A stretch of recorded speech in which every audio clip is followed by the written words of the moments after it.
Hey, good morning. How are you? Hope you're doing well.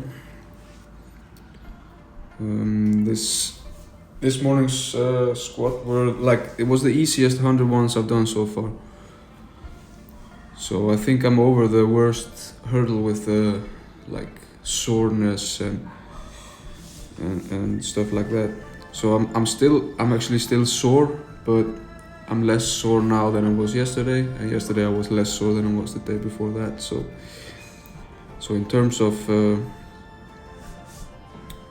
soreness, I think I'm over the worst part, which I'm very very happy. I've been having troubles walking downstairs for the past few days.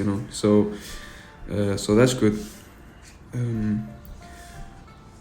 I've been thinking a lot about one thing lately. It's like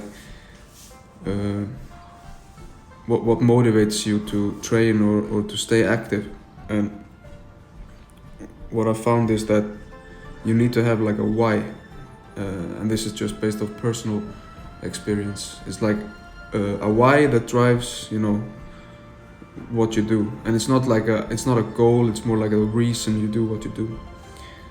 And I think I've always had like very clear whys, like my whole entire life up until like maybe 2 years ago, something like that. So I've always been doing like competitive sports, and that's like an automatic why. You have to train, like you're training every day. You're accountable to your teammates, your training partners. You have a competition coming up. You want to win, so you have a very clear why. You drive forward in training because and you want to stay fit. You want to improve your fitness and physical ability to do better in competition. And you show up to training because both you want to win, you want to be better, and you are accountable to everyone around you. So skipping training isn't really an option because you're accountable to other people. Well, what do you do when the only one you're accountable to is yourself? And that can be really tricky. And I've been having struggles with this since I quit competing, or since I haven't been competing in the last about 2 years. And what I realized is that my why hasn't really been there. Another strong why I always had was like dating, meeting girls and new people and stuff like that. But since I'm in a relationship, that's not a driver anymore. So I realized I need to like reinvent my why. And at first I was doing like I was thinking, I have to train, I have to stay active because I want to be healthy when I grow up. When I become an old man, I want to be the healthiest man in the old people's home. Basically, is what I thought. And so I was like, but that's too long term. It's we need instant gratification. We need to have something tomorrow, or at least like this week. You have to have some goal that's like short term, because if you only have long term wise, short term pleasures will will grab you. Because you think, it's not coming up until in 50 years, so I still have a lot of time to work on that goal.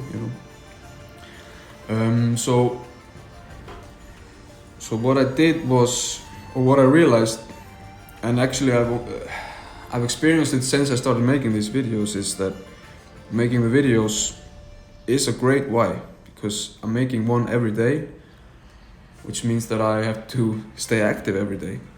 And it's like, so when I'm going to sleep, I'm like, I guess I'm going to sleep like 30 minutes, maybe 40 minutes earlier than I would have done previously, which is great. That's 40 minutes of sleep added to like a 6-7 hour sleep regimen is very good, I would say. And only like 1 week, less than 1 week. So making these videos is definitely a good why, you know. I hear people who have kids, they talk about like, yeah, I want to do this for my kids and I want to make sure my kids have this or that, which is also like a great why. But if you don't have kids, obviously that's not that's not it, you know.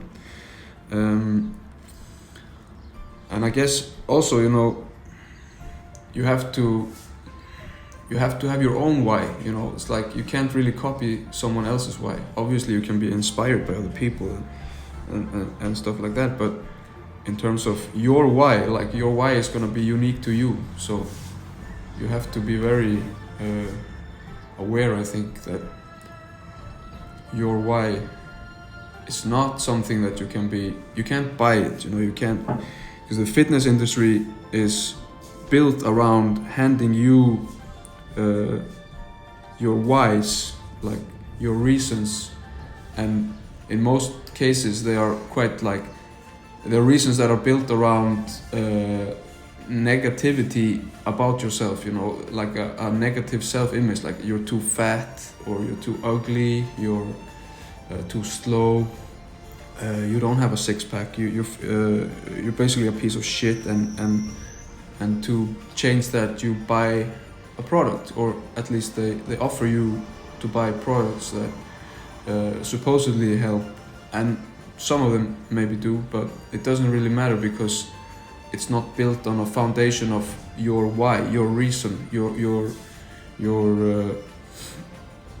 driving motive, you know. So it's never gonna be sustainable. I mean, you can sustain it for a good period of time, but it's not gonna be sustainable for a long, like for a prolonged period of time with positive results for you, like mentally, you know. You can of course drive yourself for a long time based on like negative wise, but I don't think it's not something you should strive to do, you know.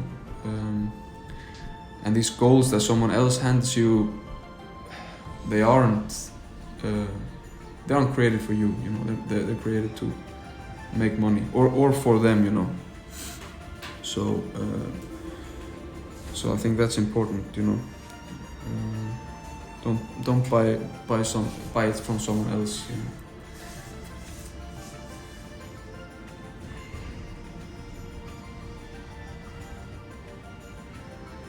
Yeah, I guess that's all I wanted to say for now. So I hope you have a good day.